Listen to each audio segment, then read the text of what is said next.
मूसा अलैहिस्सलाम की हिजरत और मदयन का इलाका। हजरत शुएब अलैहिस्सलाम के वाक़ियों में मदयन का जिक्र आ चुका है। मदयन की आबादी मिस्र से 8 मंजिल पर वाक़ थी। हजरत मूसा अलैहिस्सलाम चूंकि फ़िरौन के डर से भागे थे, इसलिए उनके साथ न कोई रफ़ीक और रहनुमा था और न ही रास्ते का खर्च और तेज भागने की वजह से नंगे पैर थे। इस परेशान हाली में मूसा अलैहिस्सलाम मदयन के इलाके में दाखिल हुए।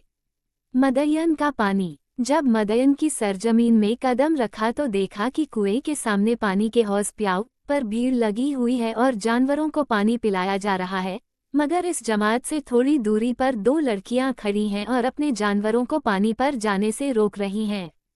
बहरहाल हजरत मूसा अलैहिस्सलाम से यह हालत न देखी गई और आगे बढ़कर लड़कियों से मालूम किया, तुम क्यों नहीं पानी पिलाती, पीछे किस लिए खड़ी हो?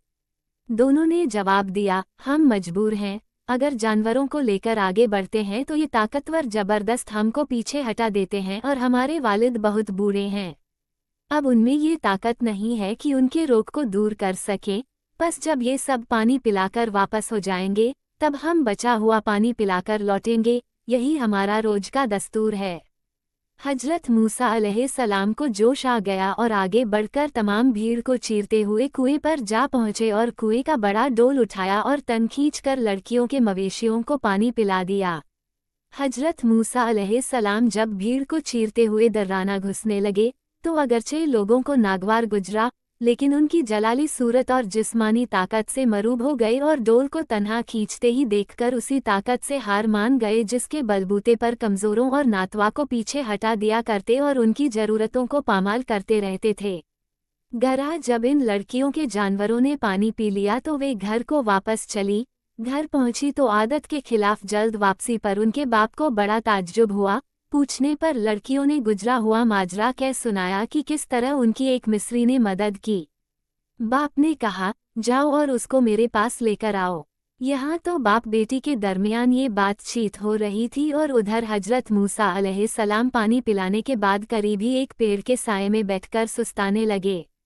मुसाफरत, अजनबीपन और भूख प्यास, इस हालत में उन्होंने दुआ की, परवरदिगार, इस वक्त जो भी बेहतर सामान मेरे लिए तू अपनी कुदरत से नाजिल करे, मैं उसका मोहताज हूँ। 28:24। लड़की वहां पहुंची तो देखा कि कुएं के करीब ही हजरत मूसा अलैहिस्सलाम बैठे हुए हैं। शर्म व हया के साथ नजरें नीचे किए लड़की ने कहा, आप हमारे घर चलिए, वालिद बुलाते हैं, वह आपके इस एहसान का बदला देंगे।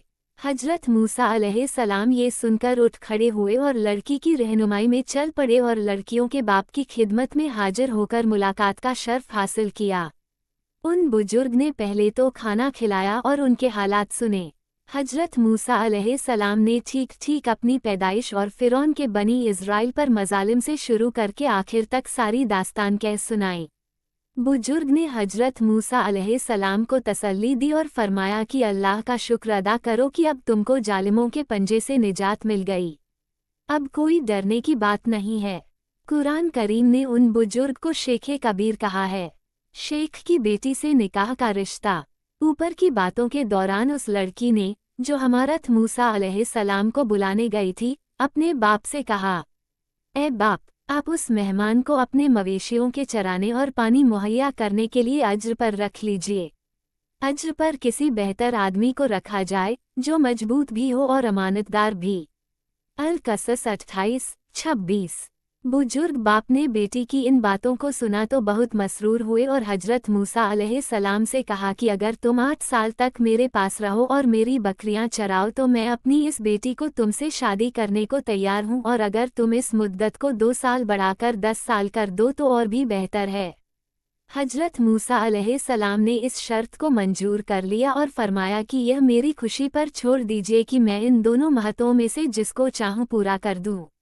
आपकी तरफ से मुझ पर इस बारे में कोई जबर न होगा। दोनों तरफ की इस आपसी रजामंदी के बाद बुजुर्ग मेज़बान ने मूसा अलैहिस्सलाम से उस बेटी की शादी कर दी। नोट, हजरत मौलाना स्योहारवी रह शून्य का कहना है कि हजरत मूसा अलैहिस्सलाम के ससुर, जिनको कुरान मजीद ने शेख कबीर कहा है, वो हजरत शुएब न थे, जबकि बाज़ तारीखी रिवायतों से ये मशहूर कौल है कि वो बुजुर्ग हजरत शुएब अलैहिस्सलाम ही थे। देखे तफसीर इब्ने कसीर। अल्लाह आलम। मुकद्दस वादी। शादी के बाद हजरत मूसा अलैहिस्सलाम अपने ससुर के यहाँ मुकर्रर की हुई मुद्दत पूरे करने यानी बकरियां चराने के लिए ठहरे रहे। तफसीर लिखने वाले मुस्तनब रिवायतों के पेशेंजर फरमाते हैं कि मूसा अलैहिस्सलाम ने पूरी मुद्दत यानी 10 साल की मुद्दत पूरी की। कुरान मजीद ने यह नहीं बताया कि मुद्दत पूरी होने के किस कदर बाद तक मूसा अलैहिस्सलाम अपने ससुर के पास ठहरे रहे।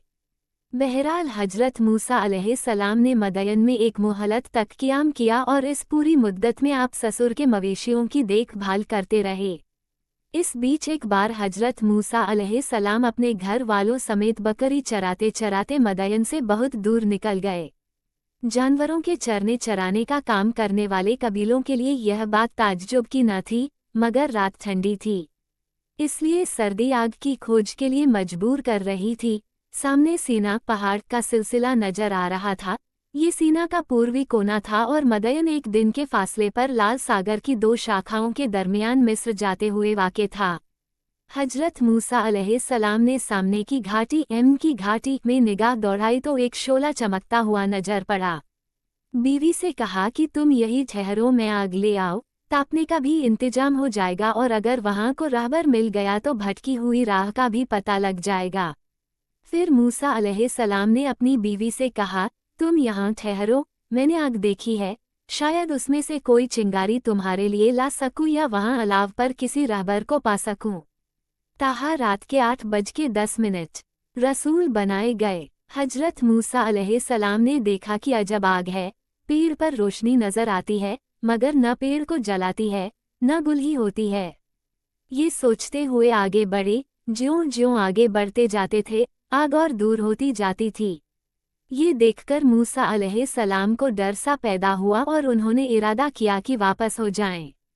ज्यों ही वह पलटने लगे आग करीब आ गई और करीब हुए तो सुना कि यह आवाज़ आ रही है, ऐसा मूसा, मैं हूँ अल्लाह परवरदिगार दुनियाओं का।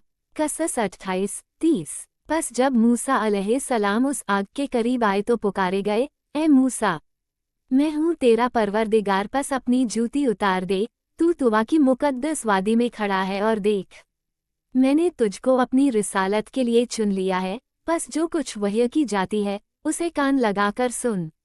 ताहा रात के 8:11 हजरत मूसा अलैहिस्सलाम ने जब अल्लाह की उस आवाज़ को सुना और उनको यह मालूम हुआ कि आज उनके नसीब में वह दौलत आ गई है जो इंसानी शराफत की इम्तियाजी शान और अल्लाह की मोहब्बत का आखिरी निशान है, तो फूले न समाए।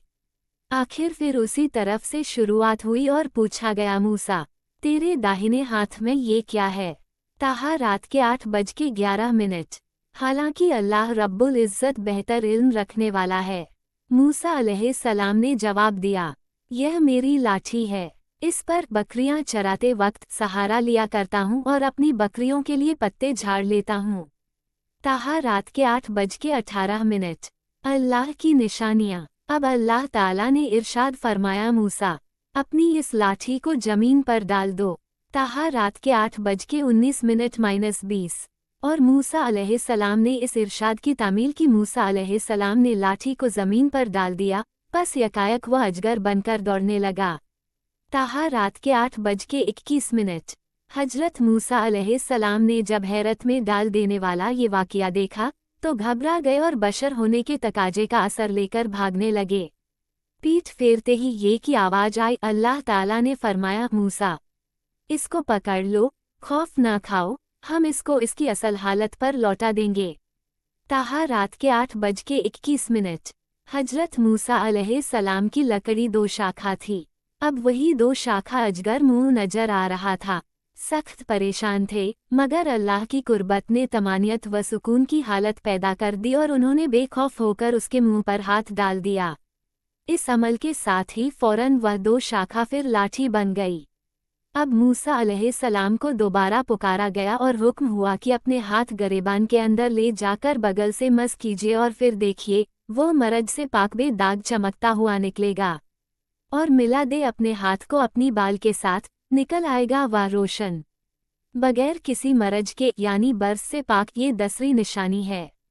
ताहा 20-22। मूसा, ये हमारी ओर से तुम्हारी नबूवत व रिसालत के 2 बड़े निशान हैं।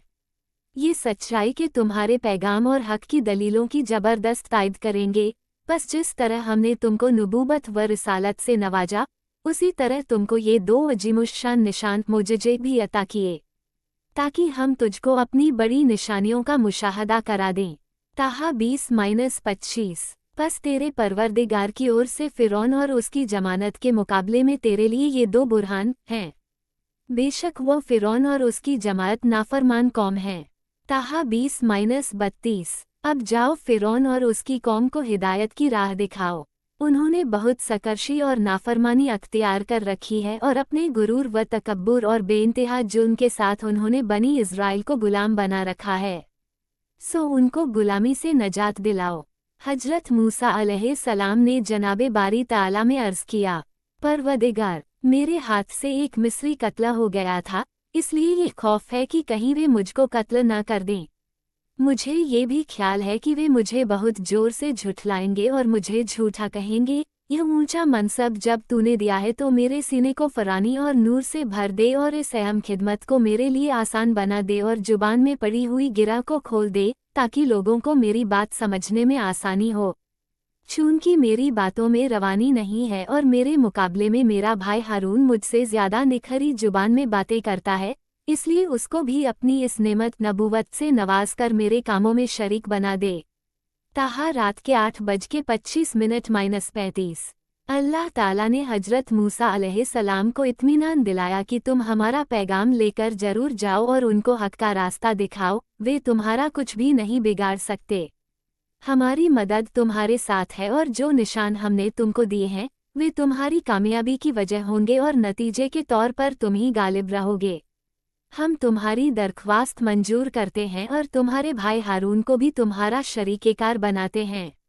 देखो, तुम दोनों फ़िरौन और उसकी कौम को जब हमारे सही रास्ते की ओर बुलाओ, तो उस पैगाम हक में नरमी और मिठास के साथ पेश आना। क्या अजब है कि वे नसीहत कबूल कर लें और खुदा का खौफ करते हुए जुल्म से बाज आ जाएं। To be continued. इंशाअल्लाह अगले पार्ट 3 में हम देखेंगे हजरत मूसा की एक नबी